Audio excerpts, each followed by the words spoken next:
Hi there, everyone. I'm thrilled to be here today on stage with Ed to talk about the amazing work you're doing at William Hill. And to kick things off, can I perhaps ask you to give an introduction? Yes, I'm the Group Award Director at William Hill. I'm assuming most of you know what's generally involved in that. Been at William Hill for 3.5 years. It's a really interesting company and industry to work for. It evolves constantly and ever-changing, which provides interesting challenges and opportunities, I think, for our workforce. And for those that are not so familiar with the workforce and how it's structured, could you say a little bit about your workforce and perhaps also relevant to today, thinking about the global nature of it? Yeah, no, absolutely. So I think, a lot of companies would say they have every type of employee, but we really do. So we have a massive retail estate, so it's incredibly diverse. So you'll find William Hills in pretty much every town. Unlike a lot of retailers, you would only have, say, 2 to 5 people working in each of those, so communicating with those people is a real challenge. We also obviously have a digital offering as well, so we have that massive technology group as well. We have product, we have marketing. We really have a significant amount of people in kind of almost every walk of life that you can think of. And then obviously geographically diverse as well. So we've got a big business in the UK, a massively expanding one in the US. We have a significant operation in Poland, Gibraltar, Spain, Italy, Manila. Used to be in Australia as well. So pretty diverse. Super. So today, very much focusing on kind of insights and challenges and experiences of that global approach.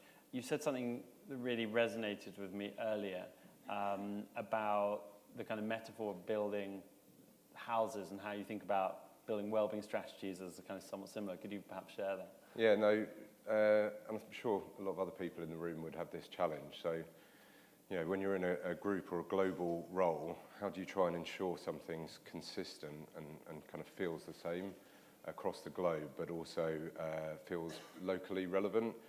And one of the things we're really keen to do is empower local teams, but try and make it consistent. And the metaphor I think you were talking about is what I didn't really want people doing was, before we'd built a house, going off to buy a really nice sofa that was just going to sit in the rain, basically. That was a really nice sofa, but you haven't got anything else around it.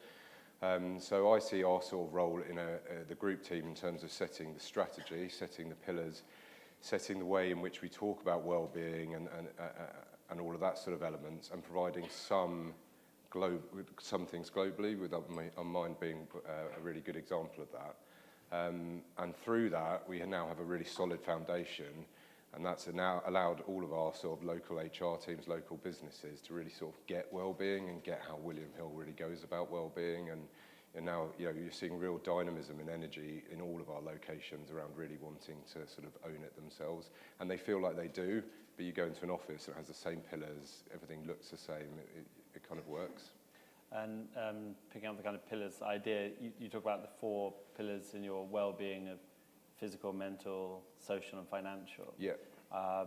One thing, I think a lot of organizations now are taking that approach, and I think it's huge value because it makes people aware when we're talking about well-being, there's actually multiple ways in which we can think about it. Sure. I'm particularly interested in, for you have those 4 pillars, but also making sure you're covering the whole spectrum across. Yeah, and it's a real challenge because, ultimately, my well-being is informed by those 4 pillars. There's a huge overlap between those 4 pillars. But it's also informed by how much I get paid, whether I'm in a nice office or a terrible office, whether I've had an argument with my wife in the morning before I go to work, whether my son slept through the night. So, the spectrum of things that impact on everyone's well-being is vast. And that can almost be quite overwhelming in terms of trying to think about how you want to go about it. And ultimately, you need to chunk it up in a certain way. We spoke to people to understand what was important, and those were the sort of 4 pillars we felt were important and kind of worked and resonated with people.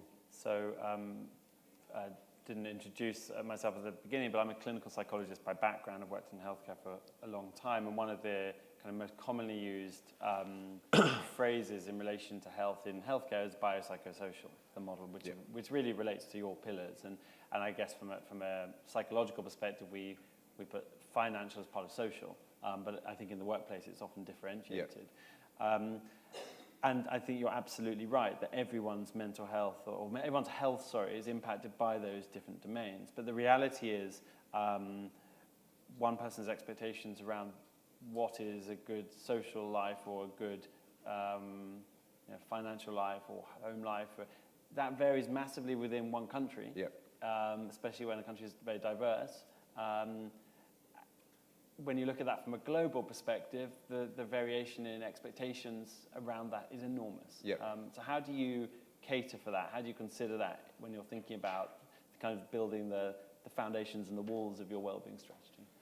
Yeah, so hopefully it's not too disappointing an answer. It's probably, being realistic, it's a lot about trial and error. So we've tried to put in place a framework where you try and empower local teams to understand it and trust then that they will do what's right for their colleagues in that workplace, in that environment, taking into account the type of employee, the culture as well. They will then do stuff. Sometimes that will work, sometimes it needs improvement, or sometimes you wish you'd known they were going to do it and you might have suggested that they didn't do it.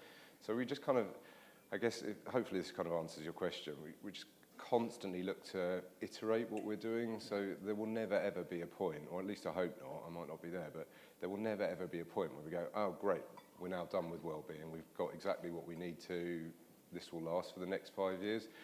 It really is a constant week by week, month by month, year by year, like search to get better at it. And I guess the only way that would ever end is if you had a sort of workforce that was 100%, in a thriving place, which is never going to happen. So therefore, you have to continually try to improve. But even then, I think there's still work to be done. Absolutely. I mean, I always think it's interesting when you go into a gym. There's kind of two. I'm simplifying. There's two groups of people. There are those who look like they could be on a kind of like front of a magazine, and looking like they don't need to go to the gym for 5 years, in my opinion. And then there are those of us that are going, well, I should probably be a little bit more. But the people who are super healthy are still in the gym. So even if we're thriving, there's still work to be done. And that's, I guess, the whole prevention piece. I think it's really interesting then to think you can have your pillars and you can have your global approach, and that can be quite centrally driven. And then having the trust of your local teams to be innovating and to be implementing bespoke solutions to their geography. That's an amazing thing to be able to say that you have that trust in your global teams. And I guess, does that come through a very strong culture? Where does that come from? Well, I've been at William Hill for 3.5 years ago, and so, for example, it comes from a lot of different things. So we've done a lot of work on culture and our values. We've also had some people leave the business, some people join the business. So it is about having the right people, and it also comes to getting leadership buy-in as well. If you don't have those people that buy into it and aren't open-minded, you can come up with something that's incredibly compelling, but it ultimately doesn't work. So it's a lot about culture, it's a lot about the people, I would say. And that leadership piece, I guess, being both central leadership, but also regional leadership as well. And do you see any pushback? Because obviously there is variation in, for example, in mental health and the way that mental health is spoken about in certain areas of the world. Some places talk about it much more openly and freely than others. Do you see pushback from leaders in territories where the subject is more stigmatized? So, probably not. I'm not going to sit here and say that our entire leadership is fully bought into it and entirely gets it. But I am lucky in that they do, I would say, more than most. And the story I always use was when I was actually going, there was a big executive team meeting up in Leeds. I was getting the train up, and I was going to be the last section on the day. And I was going to be presenting some really significant improvements to our maternity and paternity policy and the introduction of a new carers leave, which comes with some cost. So when I arrived, usual story, meeting running late. My boss ran out the room, said, just to let you know, this meeting has not gone well today. Not a single thing has been approved all day, and you're the last session before the executive team get to have dinner and a few drinks, so I just want to put those parameters around. I was like, great, shall I just get back on the train back to London? So I kind of walked in with a heavy heart, although I've kind of refocused myself, and to my surprise, it was really easy. So, I mean, the session actually lasted shorter than it should have done, partly because they wanted to get a drink, but they just really got it. So we must have spent 10 seconds on the cost slide. They just really got that was the right thing to do for the business. And what that means is that, when we have all kinds of sources of MI, whether it be directly through Unmind, whether it be through our monthly Peakon surveys, our annual survey, anecdotal feedback, focus group, whatever it might be, we have a vast source of MI. But really, I've never had to sort of justify something I've done when it comes to wellbeing. The whole purpose of that MI is really to look forward to how can it be better. So once you do something, it's like, well, then we don't need to prove that was a good thing to do. It's just how can we then take it on and make it better. And I guess so really, in a way, the leadership buy-in is important because it supports, but also it's trusting you to go away and take that innovative approach. And I guess if the challenge might be, I can imagine, if an organisation is looking for results of immediate impact, it actually makes it harder to take risks and to innovate and to try new things. So what would you say to people who maybe do have more expectations from leadership around demonstrating value? How can you kind of navigate that conversation? Yeah, so I think, again, using the sort of maternity and paternity leave example, I think just trying to not get yourself too wound up in a business case. I think sort of coming up with a compelling message. And the reason why they use the maternity paternity leave example was I was actually in our US office in New Jersey earlier on in the year, and I was part of a meeting where they were having a big argument about whether or not they were going to increase their maternity and paternity leave provision. And with respect to the previous speaker, as a lot of companies would know, generally that the provision around those benefits is pretty poor in the US. So I sort of said, well, why don't you quadruple it? Just blow it out of the water. We're quite a new company in the US, trying to be deliberately controversial, which people genuinely thought I wasn't serious. But then when you looked at it, I said, well, how many people were actually off on maternity leave last year? And it wasn't that many as a proportion of the business. So I was like, well, what is the genuine cost of increasing it by 4 times? And told me what it was. And I was like, and how much have we invested in growing the US business over the course of the last 12 months? And it was about 0.0001%. So I said, right, so you've got something that's this tiny, tiny cost, but the cultural message in terms of what you can send to your current employees, but also your future employees, that you have this maternity provision and paternity provision that's 4 or 5 times what's commonplace in the market. And then people just really got it. And then it was almost like everyone goes, oh yeah, that makes perfect sense. So I think rather than trying to get too wrapped up in a payback period or return on investment and stuff like that, and some companies that will be a necessity where you will have to work that through, I tend to find trying to keep it really simple and just focus on something very impactful that kind of combines, I guess, a bit of a loosely quantitative analysis as I did, but also a qualitative analysis. At least that's worked with me at William Hill. So. Super, thank you. And coming back to the question around diversity, when your local teams are running local initiatives, there will likely be with local organisations and providers. How do you, what expectations or what actions do you take to bespoke the communications that you push out to your different geographies?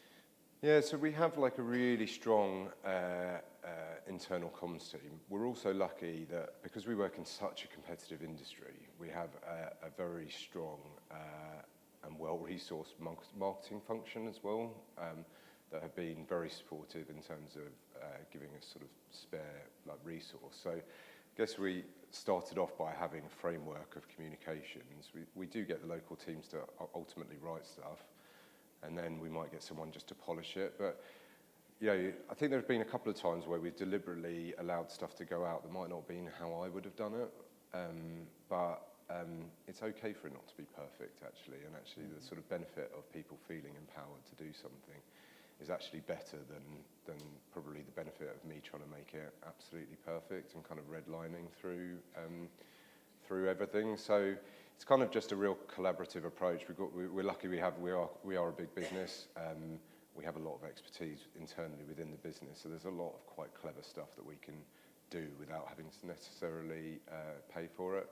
As an example, our online marketing director came up to me the other day unprovoked and said, if ever you're thinking about what you're doing for employees, employees are your customers. Like, just come and speak to my team. We're really happy to help. So there is kind of that culture, I guess. So making the most of internal resources. Yeah.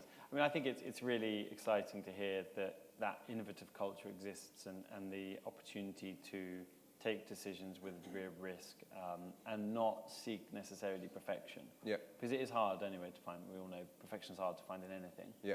And particularly when you're trying to take a global approach for a very diverse group of people. Yeah, and I think, and especially with well-being, because it's not a perfect science, No. like far from it. And even if it was, how different people react to it is so vastly different. So well-being is something that I'm super passionate about, that's largely formed by my own personal experiences of well-being, both positive and negative. But that's just me. I'm one of like 15,000 people in the company as well. So it's not going to be perfect, so you might as well just acknowledge that up front and just try and do stuff, and if it works, then great. If it can be improved on, then great. Or if it wasn't the best idea, then go, well, at least we know not to do that again. So, At least you tried. yeah, absolutely, and it's all done with good intent. Thank you so much for sharing your insights. I'm sure there will be a couple of questions, and I'm aware the clock is ticking down. So we've got just a couple of minutes for questions. Here we go, it's on this. Oh, they're on here, sorry. I'll remember one day. Are local wellbeing initiatives financed centrally, or do they have to get funds from local management? Yeah, so it's a mixture of both. So we have global platforms like Unmind. That's funded centrally. Some activities are funded. I would say the majority of local activities are funded locally, yeah. And they then have that budget flexibility to invest? Yeah, and it's almost like... God, like our finance director would be proud of me if I said this, because it's a word I hate, but it's almost like a sort of zero-based budgeting approach. Like, we don't have like a pot of 100 grand or whatever. I think the important thing about wellbeing, I guess it plays to the business case point, is actually a lot of things don't actually cost that much in the grand scheme of things for a company. So actually having someone come in, or I mean, even something like Unmind, I don't want you to feel like you need to push up your costs or whatever, it isn't a massive cost in the grand scheme of things. So therefore, just having this approach of, I think this is a good idea to do, and you have people's buy-in, it's not too hard to get that buy-in. And we're in an environment where there's a massive push around cost optimization as well, so it's not like we're a company that is throwing money left, right and centre. Super, thank you. How do you go about removing wellbeing offerings that maybe don't really work while knowing that it is used and valued by some? I think that's a fascinating question. Yeah, so I think, I mean, probably lucky in terms of the, if I take my interpretation of the meaning of the word offering, there probably hasn't been an offering that we've had to remove. What we might have changed is some of the activities that have taken place, where we might have had, say, a company come in to run a certain type of session, or whether it be someone coming in around nutrition or something like that, whereas there's more like tactical activities that sit around the overall offering, where we thought maybe that's not that great, or that didn't really work. We only had 4 people, so it's more a case of not doing it again than having to sort of remove something. Super. How has Unmind been received internationally? Oh, it's gone. Oh, sorry, it's flicked, okay. For example, in Asia, can you give examples of trials you've learned from?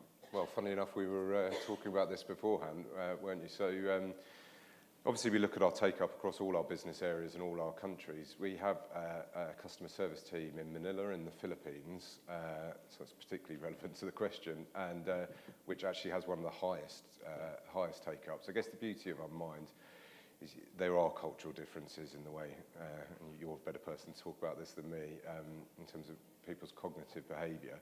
But ultimately, brains are the same the world over. So the beauty of Unmind is it has been something that we could roll out internationally. But actually, in some of our international locations is where we've seen the highest take-up. The UK is naturally depressed down because of our retail population. It's really hard to get that. It will always be hard to get that take-up to a massive level. We often see a trend where there's very high levels of stigma getting higher engagement because it's an anonymous service for people to use. Thank you so much. We are out of time. No problem at all.